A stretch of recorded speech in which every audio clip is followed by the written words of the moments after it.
Wala nang maraming paligoy-ligoy pa, diretso sa punto na.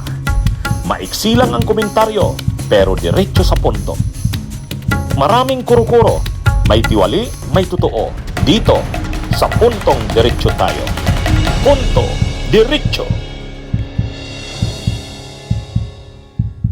Babiyahin ng halos 5 o 6 na buwan ba yun? 168 days.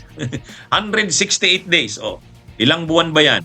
Sige nga, 168 days. Mga kabunyog, mga kababayan. Halos mag-6 na buwan. Ang biyahe niya mula February 8 hanggang July 26. Grabe, 90 na bansa. Bakit siya babiyahe?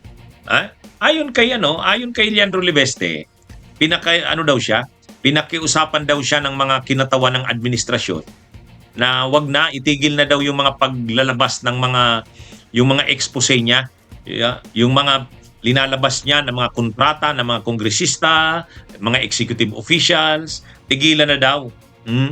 Kinausap daw yung kanyang nanay na si Loren Legarda na pinakiusapan siya na wag na. Kaya bilang para matahimik siya, hindi malagay sa alanganin, magbiyahe na lang daw muna. Yun naman yung niya, pinagbigyan niya daw. Kaya lang ang lumalabas dito, parang inamin naman ni Leandro Libeste na naariglo siya. Ibig sabihin na patahimik siya. Yan yung problema dito sa batang to. Kumbaga, yun nga, yung sinasabi ni Senador Ping Lacson, wag bara-bara. Akala mo kasi ang tapang-tapang. Akala mo walang susukuan. Yung syempre kasi Nepo baby eh. Parang lahat ng gusto niya nasusunod eh. Ang ama niya kasi dating governor ng Batangas. Antonio ba ang pangalan nun? Dating governor Antonio Libeste. Mayaman yan, maraming lupa. At saka yung mga Libeste, political dynasty din yan talaga sa Batangas. Tapos yung nanay niya, si Loren Legarda, syempre senadora. Kaya lahat ng gusto niya, nangyayari. Tulad nagtayo siya ng negosyo sa solar, nabigyan kaagad ng prangkesa. Sinong gumapang nun? Yung kanyang nanay, gamit yung impluensya bilang senadora. Kaya lang, ngayon kasi kinakalaban niya yung mga nasa administrasyon, kongresista, pati mga officials ng gabinete. Tama naman yun, nalabanan mo ang korupsyon. Tama yun. Ang tanong, kaya niya ba? Yun ang hindi niya. Kaya niya bang isustain yan? Kaya niya bang kalabanin lahat ng mga gusto niyang kalabanin? Wala ba sa kanyang makukuhang issue? Mabuti kung yung mga kabataan na tulad na nila Raul Manuel niyan, sila Attorney Reneco na congresswoman ngayon ng Kabataan Party List. Ayan, mga aktivista yan. Talagang hindi yan kayang pasukuin. May mga prinsipyo yan. Lumalaban talaga yan sa korupsyon. Pero wala yung mga itinatagong mga kontrata sa gobyerno. Walang ganon. Ay siya mayroon, marami. Marami. At yung mga kontrata niya na yan sa gobyerno, mga pabor na nakuha niya yan dahil sa impluensya ng kanyang nanay. Ngayon, hinahanapan siya ngayon ng mga ang dami niya ngayong sasagutin. Actually, may bago na naman nga sa kanyang kaso eh. Nag-operate siya sa Occidental Mindoro, wala naman palang permiso yon. Pangalawa, nagtaas siya ng rate ng kuryente, ng singil sa kuryente. Ay ang mga pagtataas ng singil sa kuryente, kailangan ng approval ng Energy Regulatory Commission yan. Hindi pala na humingi ng Ay ang dami niyang problema talaga. Ang dami niyang problema. Ngayon, kaliwat kanan ng problema niya, iimbestigahan na siya ng Kamara, ng Ombudsman. Mukhang nakiusap yung kanyang nanay sa mga kongresista. Ngayon, parang ang naging deal yata, sige, hindi ka na masyadong didiinan sa investigasyon, pero umalis ka na muna. Magpalamig ka muna, wag para hindi ka na naglalabas ng mga ng mga kung ano-anong pahayag sa media. Pumayag naman itong si Leandro Libeste. Sabi niya, galing mismo sa kanya yun.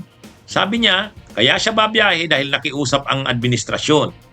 Mayroon daw mga representatives ng administrasyon na kumausap sa kanya na wag na daw maglalabas ng mga expose niya Umayag naman daw siya dahil pinakiusapan siya ng nanay niya. Sumasakit na siguro ang ulo ni Loren Legarda dito kay Leandro Libeste. Kaya lang anong ibig sabihin niyan? Ang ibig sabihin niyan, wala ka palang paninindigan eh. Oh, dapat kasi, ano rin, kung ba, yun nga, sabi ni Ping Lacson, wag bara-bara.